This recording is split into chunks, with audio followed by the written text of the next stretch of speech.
সেই আগুনের শিখা দেখা যায় এবং তার সাথে সেই যে আওয়াজ আরো 5টা গ্রামের মধ্যে পৌঁছে যায় যে আমরা এই আনন্দ অনুষ্ঠান উদযাপন শুরু করেছি, আপনারা আসুন আমাদের সাথে সামিল হন।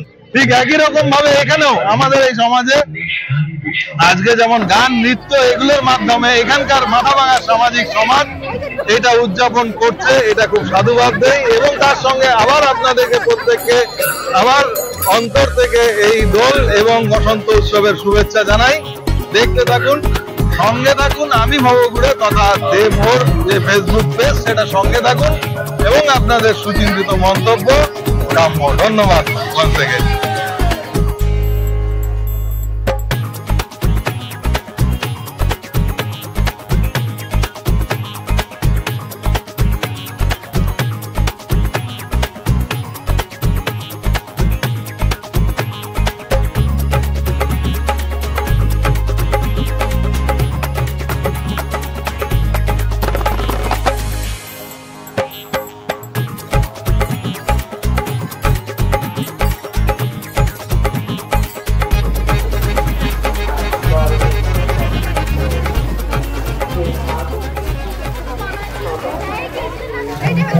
বন্ধুরা এবং শুধু দর্শকবৃন্দ, আজ দোল বসন্ত উৎসব এবং দোলের সকালে আপনাদের সবাইকে জানাই রক্তিম শুভেচ্ছা।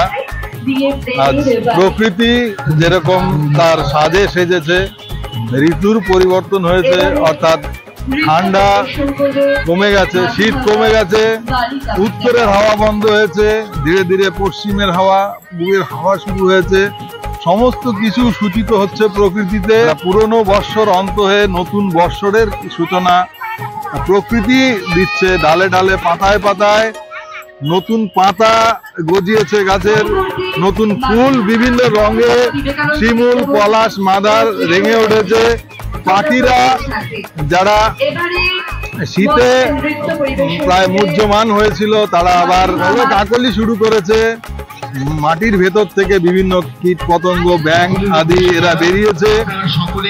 এই সময়টা একটা অদ্ভুত সময়, মনের মধ্যে দোলা লাগে। বিভিন্ন প্রকৃতির যে শুধু ফুল পাতা, বিভিন্ন রকম জীব জন্তু তাই নয়, যে বিভিন্ন ফুলের যে গন্ধ, বাতাবি ফুলের গন্ধ থেকে শুরু করে আমের মুকুলের গন্ধ, সবই কিন্তু মনের মধ্যে দোলা লাগে। সেই দোলা নিয়ে মানুষ এটাকে উদযাপন করার জন্য দীর্ঘ, আমরা যবে থেকে সামাজিক জীবন শুরু করেছি তখন থেকে এটা আমরা উদযাপন বিভিন্ন ভাবে করছি। ভারতবর্ষ একটা বৈচিত্র্যময় দেশ, তার আজকে 28টা রাজ্য এবং একটা রাজ্যের মধ্যে বিভিন্ন জায়গায় সে বিভিন্ন ভাবে বলি এই যে এসছে বন্ধু অনেক দূর থেকে, ভাই বন্ধু সব এই বসন্ত উৎসব উদযাপন করার জন্য, দেখার জন্য, অনুভব করার জন্য। তো যেটা বলছিলাম যে বিভিন্ন প্রকৃতি বিভিন্ন ভাবে সেজে উঠেছে। আমরা সেটাকে যেটা সমাজ, আমাদের যে পুরনো সমাজ, যখন থেকে আমরা সামাজিক জীবন শুরু করি তখন থেকে যেমন আমরা এটা বিভিন্নভাবে শুরু করছি, উদযাপন করছি। আবার আমি যে সমস্ত জায়গায় যাই, একদম যারা এখনো আদিম জীবন যাপন করে বা সেমি প্রিমিটিভ লাইফ বা প্র্যাকটিস করে, প্রকৃতির পুজো করে, সেইখানেও আজকে অরুণাচল থেকে শুরু করে নাগাল্যান্ড, তাদের এখানে কোনো ক্যালেন্ডার ছিল না, এক সময় কোনো রকম ডেট তারিখের ব্যাপার ছিল না। সেই সময় থেকে তারা একটা নির্দিষ্ট সময়ে, অর্থাৎ ফেব্রুয়ারি, যখন থেকে শীতের তীব্রতা কমছে তখন থেকে এই মার্চ এপ্রিল অব্দি নতুন বৎসরের কে আগমন করার জন্য, যেমন অরুণাচলে মৌকো ফেস্টিভ্যাল, এই নাগাল্যান্ডে যেখানে হেড হান্টার্স নাগারা থাকে, মন ডিস্ট্রিক্ট, সেখানকার নাগা পিপুল যারা, তারা সেখানে পালন করে হাউলিং ফেস্টিভ্যাল, নকুম ফেস্টিভ্যাল, এরকম বিভিন্ন ফেস্টিভ্যাল। কত ফেস্টিভ্যালের নাম বলবো। তার সঙ্গে আরেকটা উল্লেখযোগ্য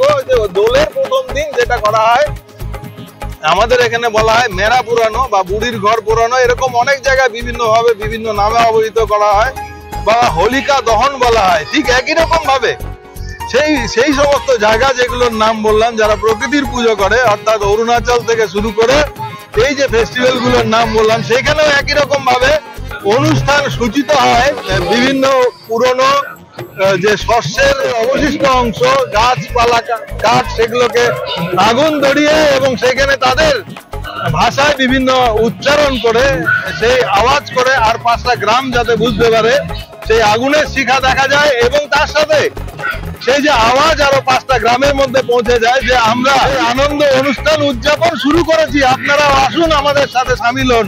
ঠিক একই রকম ভাবে এখানেও আমাদের এই সমাজে আজকে যেমন গান, নৃত্য এগুলোর মাধ্যমে এখানকার মাথাভাঙা সামাজিক সমাজ এটা উদযাপন করছে, এটা খুব সাধুবাদ দেয় এবং তার সঙ্গে আবার আপনাদেরকে প্রত্যেককে আমার অন্তর থেকে এই দোল এবং বসন্ত উৎসবের শুভেচ্ছা জানাই। দেখতে থাকুন, সঙ্গে থাকুন, আমি ভবঘুরে তথা দেবভোর যে ফেসবুক পেজ সেটা সঙ্গে থাকুন এবং আপনাদের সুচিন্তিত মন্তব্য কাম্য। ধন্যবাদ ওয়ান্স এগেইন।